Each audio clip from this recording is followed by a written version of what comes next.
Viewer discretion advised. She thought she knew who she was. Her name, her birth date, the town she'd grown up in. Everything had always been ordinary. Until the attic. It was post-war Norway, decades after the guns had fallen silent. While clearing her deceased adoptive parents' belongings, she found a faded envelope sealed in wax. Inside, a photo of a baby swaddled in white, surrounded by uniformed men bearing SS insignias and women in clinical coats. Stamped across the back was one word, Lebensborn. She was one of them. In 1935, deep inside Nazi Germany, a secret program was born. Not of military necessity, but of ideological obsession. It wasn't about building tanks or training soldiers. It was about breeding people. The Nazis believed they could craft a master race, literally. Blonde hair, blue eyes, pure Germanic bloodlines. But the war wasn't producing enough of these ideal children. Germany's birth rate was falling. The Reich needed more bodies, more minds, more loyal citizens, and they needed to come from perfect stock. So Heinrich Himmler, architect of the SS and a fanatical believer in racial purity, launched Lebensborn, a breeding initiative disguised as a social welfare project. At first glance, it looked like a maternity program. Homes for unwed mothers, medical care, quiet, rural facilities for giving birth in peace. But beneath the surface, it was something else entirely. The women weren't just mothers. They were vessels, selected for their Nordic features and family trees, often paired with SS officers chosen for their own racial value. These matches weren't about love. They were about genes. Lebensborn babies weren't raised by their parents. Most were given away to Nazi families or raised in state-run facilities. Their names changed, their pasts erased. And the most chilling part? It didn't stop at breeding. Once the war began, Lebensborn expanded its reach beyond Germany's borders. In occupied countries, Nazi officers began abducting children, babies and toddlers who looked Aryan enough, and sending them to be re-educated, renamed, and absorbed into the Reich. Thousands were stolen from Poland, Norway, and elsewhere. Some would never know where they came from. Some still don't. This wasn't myth. This wasn't wartime exaggeration. Lebensborn was very real, and its victims weren't just numbers. They were children, manufactured, manipulated, or stolen in service of a twisted dream. In this video, we'll open the files the Nazis tried to burn. We'll expose the homes hidden behind barbed wire and birch trees. We'll meet the survivors who had to unearth their own stolen identities. And we'll ask the question no ideology ever should. What happens when you try to engineer humanity itself? Chapter 1. Origins of Lebensborn. In the dim corridors of Nazi ideology, one obsession overshadowed all else. Purity. Not just racial, but genetic, spiritual, and historical. To Adolf Hitler and his inner circle, the war wasn't just about borders, it was about blood. The future of the Third Reich, they believed, would be built not merely with weapons, but with wombs. By the mid-1930s, Nazi Germany was thriving, at least on the surface. Roads were being paved, unemployment was down, and military might was rising. But inside the SS headquarters, another crisis was brewing. Too few pure Aryans were being born. World War I had decimated a generation of German men. Birth rates were falling, and with them, the Nazi dream of a racially uniform empire. And so Heinrich Himmler, Reichsführer of the SS and high priest of the regime's eugenic fantasies, proposed a radical solution. If the Reich could not grow its perfect citizens through nature, it would grow them through design. In 1935, Himmler founded Lebensborn e.V., translating roughly to Fount of Life. It was publicly presented as a humanitarian project, a support system for single mothers, maternity care, and child welfare. But this was no charity. Behind closed doors, Lebensborn was a state-sponsored breeding program. Participation wasn't open to all. Women had to prove Nordic ancestry going back generations, certified by racial experts who analyzed photographs, measured skull shapes, and combed family trees. Only those who passed this racial screening were admitted. Men, too, were selected carefully. The preferred candidates: SS officers, young, tall, and blonde, trained in ideology as much as warfare. These weren't random pairings. Some were deliberately encouraged to form relationships or even mate anonymously in the name of the Reich. The result was not a family. It was a factory. Lebensborn homes, clean, quiet, almost spa-like, began appearing in remote areas across Germany and later in occupied territories. Inside, pregnant women received top medical care, nutritious food, and total secrecy. To outsiders, it looked like a sanctuary. But every pillow fluffed and every crib filled served a deeper purpose. Babies born in these homes were property of the state. In many cases, the mother was expected to give up the child, either voluntarily, under pressure, or through coercion. These infants were then adopted by carefully vetted Nazi families or raised in institutional homes where their education would begin early. Loyalty to Hitler, rejection of weakness, worship of racial superiority. This wasn't just about increasing numbers, it was about sculpting a future. One Aryan baby at a time. By 1939, Lebensborn had expanded beyond maternity. Now it reached into schools, adoption agencies, and even church baptism records.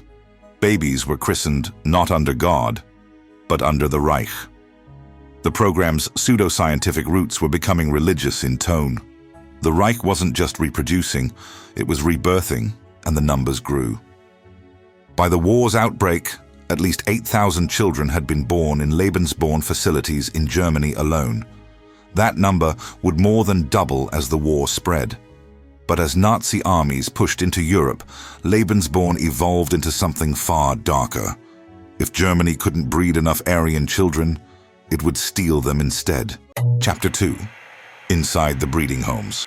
The houses looked normal, quaint even. Nestled in quiet villages, surrounded by gardens and trees. Some were old manors, others purpose-built clinics with spotless hallways and pale walls. There were nurses, midwives, and even playgrounds. From the outside, you'd never suspect these places were part of a nationwide experiment in state-run reproduction. But once you walked through the doors of a Lebensborn home, you entered a machine. A machine built to manufacture children, not raise them. The first Lebensborn facility opened in Steinhering, Bavaria in 1936. It resembled a private hospital where unwed pregnant women could come to give birth without shame. Nazi propaganda promoted it as compassionate, a refuge for expectant mothers abandoned by society. But this wasn't about kindness. It was about control. Women were screened before entry. Not for health or safety, but for racial worthiness. Only those who passed a strict eugenics-based vetting process were admitted. Officials examined everything: skull shape, eye color, family lineage, even dental records. Some women were denied entry because of distant ancestry considered non-Germanic. Those who passed were expected to uphold the ideals of the Aryan race. Inside the homes, they were surrounded by Nazi iconography, swastikas on walls, portraits of Hitler, pamphlets on genetic superiority. Doctors and nurses weren't just medical professionals, they were ideological agents. Many of the women were mistresses of SS officers, encouraged, or in some cases coerced, to bear children as their patriotic duty. In Himmler's eyes, any union that produced Aryan offspring was honorable, even if it fell outside traditional marriage. In fact, Lebensborn actively undermined traditional family structures. These weren't households, they were incubators. Some women arrived pregnant. Others were invited to participate in sanctioned relationships with SS officers, pairings designed not for love, but for genetics. These arrangements were encouraged and sometimes supervised under the guise of national service. Children born in Lebensborn homes were often taken immediately after birth. Mothers were pressured or ordered not to bond with them. In many cases, they weren't even told where their children would go. Babies were baptized in SS ceremonies, given Germanic names, and raised in institutional care or sent to elite families selected by the state. These weren't adoptions, they were placements, as if the children were objects, distributed according to a formula. The facilities themselves were run with clinical efficiency. Births were managed with state-of-the-art medical care. Germany spared no expense in creating what it saw as its racial future. Nurses recorded every detail: head size, weight, eye color, skin tone. If a child was born with a defect or failed to meet standards, they were quietly removed. Some vanished into asylums. Others were never seen again. Life in a Lebensborn home wasn't always brutal in the conventional sense. There were no whips or cells. But the horror was psychological, systemic, and deeply modern. It wasn't punishment. It was policy. For the children who stayed, early education began almost immediately. Toddlers learned loyalty to the Führer before they could spell their names. They were taught to value strength, obedience, and bloodlines. Compassion and individuality were seen as weaknesses to be eliminated. The caregivers were often cold, rotating frequently, discouraging personal attachment. Love wasn't part of the curriculum. Loyalty was.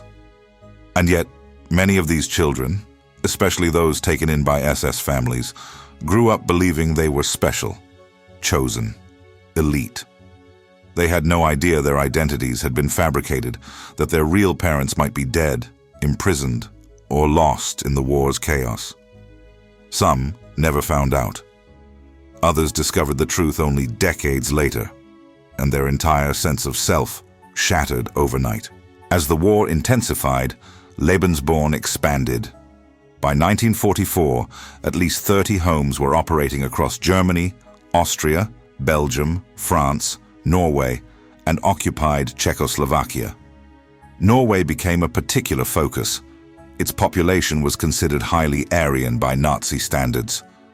Hundreds of Norwegian women bore children for German soldiers, some voluntarily, others under duress.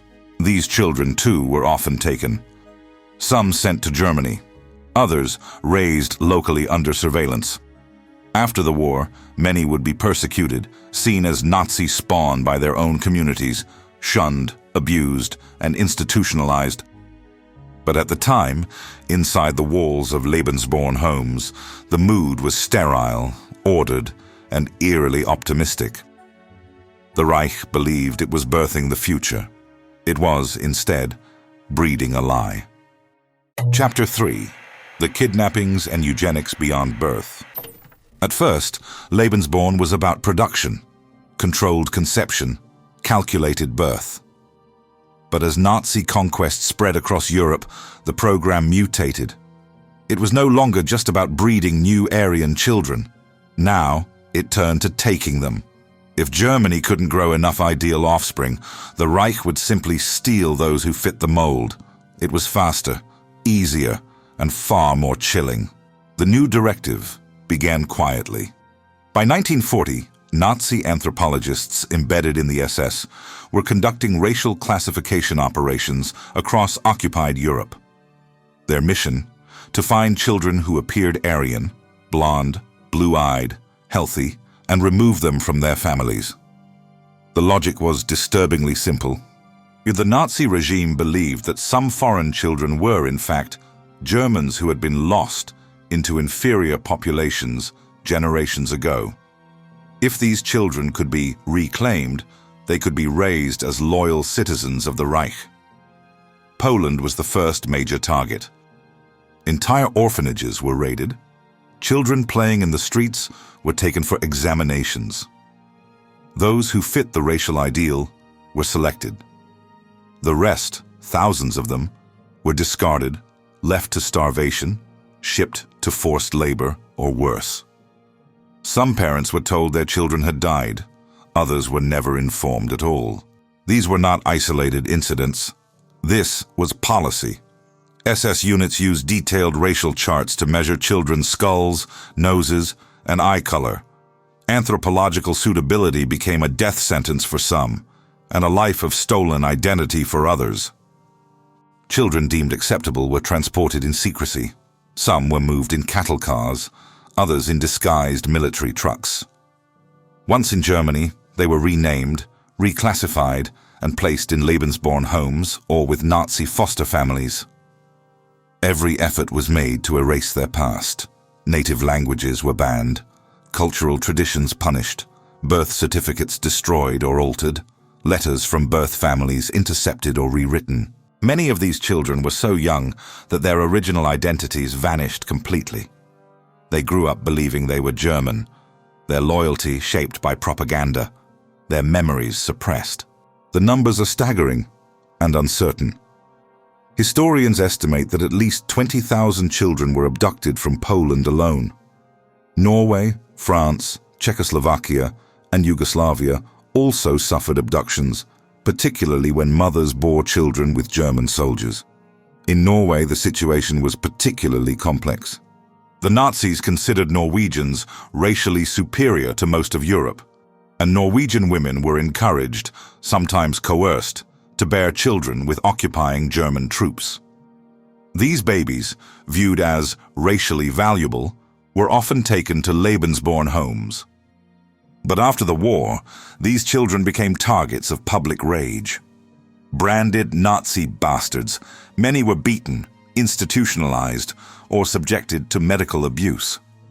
Their mothers, accused of fraternization, were humiliated, shaved bald, or imprisoned.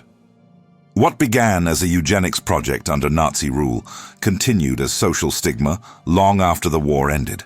Some children, as adults, would try to reclaim their pasts. Many hit dead ends, destroyed records, closed files, families that refused to talk. Some faced a deeper horror, discovering that they had once belonged to families who searched desperately for them and were told they were gone forever. Others learned they were raised by SS officers complicit in genocide. The very hands that fed them had signed death orders. A few uncovered even darker truths, that they had siblings who didn't pass the racial test and were murdered or sent to die in camps. What makes Lebensborn's abduction phase so uniquely twisted is that it mirrored adoption, a process typically associated with care and protection, but weaponized it. This was not about giving children better lives. It was about erasing who they were and turning them into something else. It was identity theft on a generational scale. Even today, some Lebensborn children still don't know who they really are. Some don't want to know. The trauma of discovering a life built on lies can be as destructive as the abduction itself. One Polish survivor, taken at age 6 and renamed in Germany, recalled the moment he found his birth name in a hidden file decades later. He said it felt like a ghost was living inside me all along. And suddenly, it opened its eyes. Chapter 4: Post-War Trauma and Revelations. When the Third Reich finally collapsed in 1945, its most visible horrors, death camps, forced labor, genocide, were unearthed first. The world recoiled, trials began, testimonies were gathered. But in quiet corners of Europe, the Lebensborn homes were also discovered. Some were abandoned in haste. Others were still operating unaware or in denial that their empire had ended.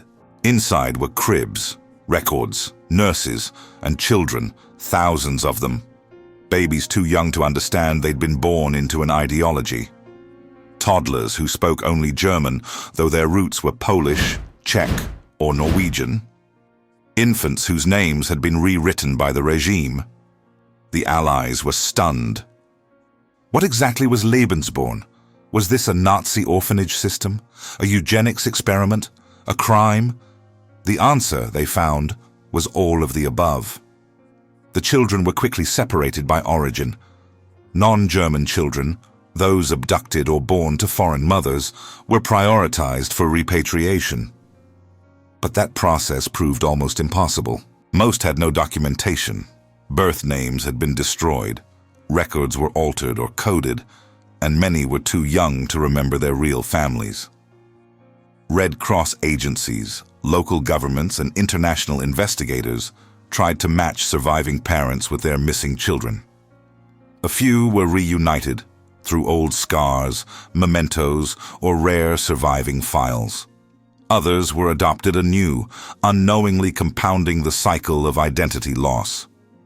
Some were placed in refugee homes or orphanages, growing up as children of shame in societies still reeling from war. But the true Lebensborn children, those born within the program to German mothers, presented a different problem. Legally, they were German, but morally, politically, and psychologically, they were radioactive. In occupied Germany and Austria, Allied forces briefly detained many Lebensborn administrators, but few were ever fully prosecuted. The Nuremberg trials focused on crimes of war and genocide. Lebensborn was categorized as a supporting program, not a primary engine of violence. Its victims didn't bleed, they forgot. That, perhaps, was the most insidious damage. In post-war Europe, silence became survival. Mothers who had given birth in Lebensborn homes rarely spoke of it again. Some had been seduced, others manipulated. Many believed they were doing something noble, only to realize too late they were tools in a monstrous system. To admit involvement was to invite scorn, arrest, or exile. In Norway, thousands of women who had relationships with German soldiers were punished.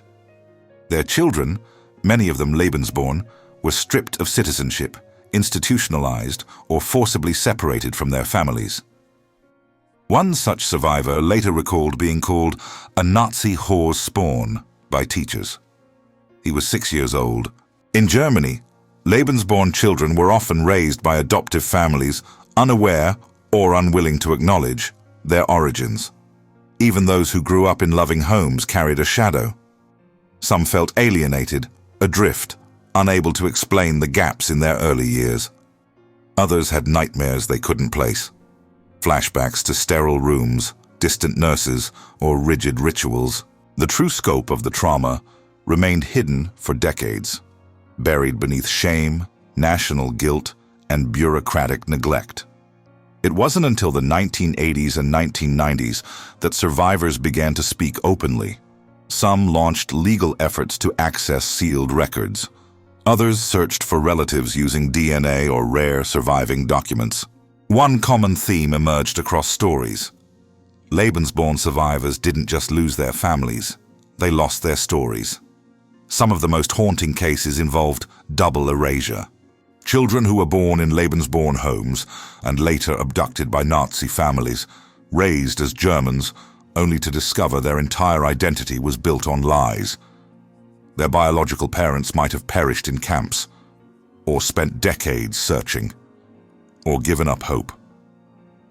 What do you do when you discover your name, your parents, your entire life was fabricated for propaganda? Others made horrifying discoveries. One survivor found that her adoptive father, an SS officer, had overseen forced sterilizations. Another learned that she had a twin sister who failed the racial test and was sent away, never seen again. There are stories of children confronting elderly parents about their origins, only to be met with denial, defensiveness, or worse, nostalgic pride.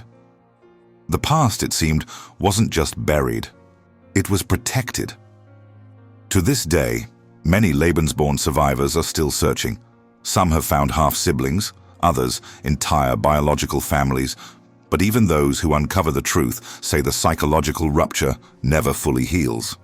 As one survivor put it in a 2006 interview, "I wasn't born, I was designed, and then I was discarded." Chapter 5. Legacy and Suppression. When the fires of war died out, the world rushed to rebuild. Nations restructured, families reunited, and horrors were pushed into the shadows.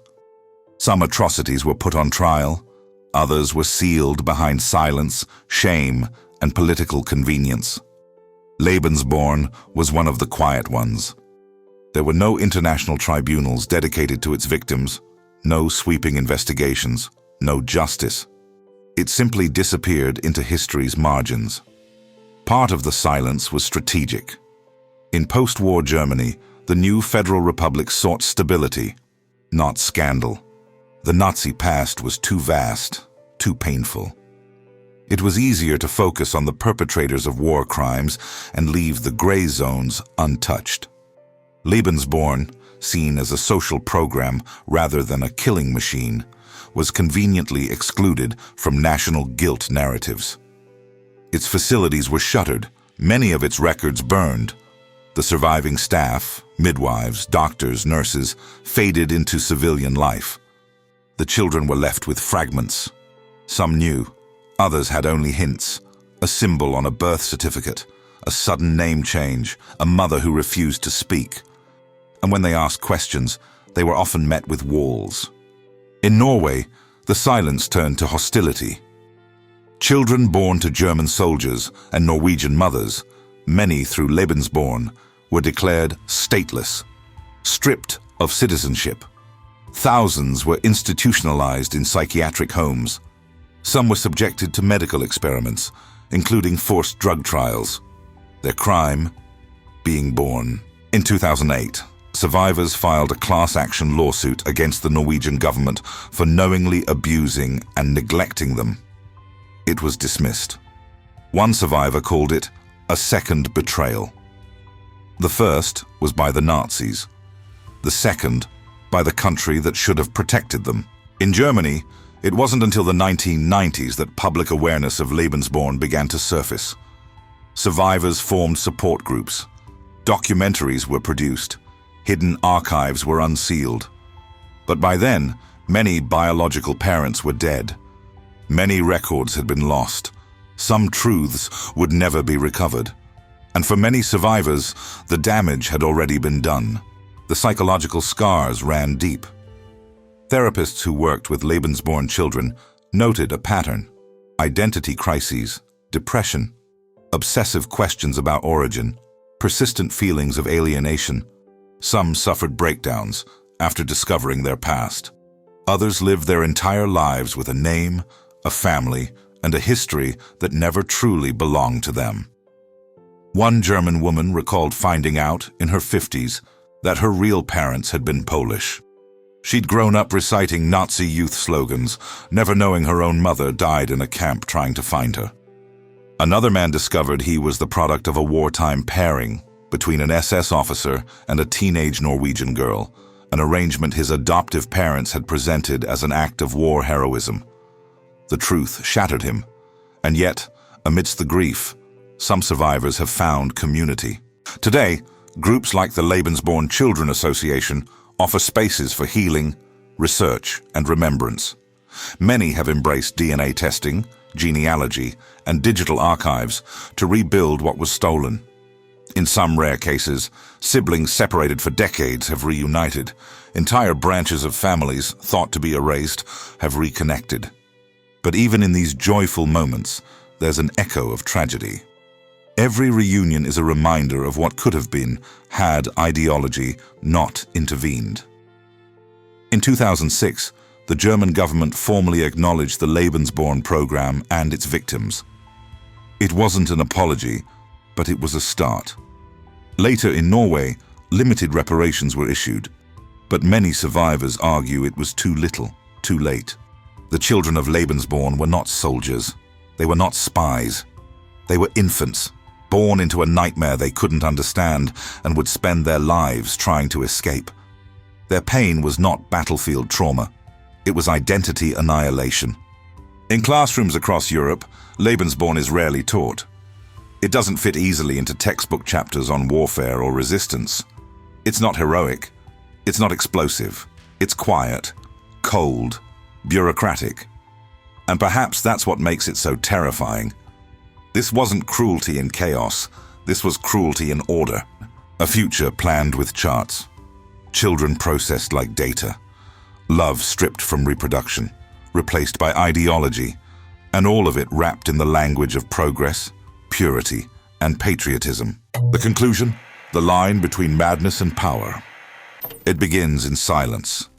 A grown woman walks through the crumbling remains of a forgotten building in the German countryside. Moss climbs the brick. The windows are shattered. Inside, children's beds rust in place. A broken crucifix hangs above a cracked wall, beneath which faded photographs of babies lie in a pile. Faces staring out from the past. She finds the room where she was born. There's no plaque, no names, just dust. This was a Lebensborn home. This was her beginning. When we talk about Nazi Germany, we often picture violence, gunfire, tanks, barbed wire. But some of the darkest crimes committed by the Third Reich didn't involve weapons.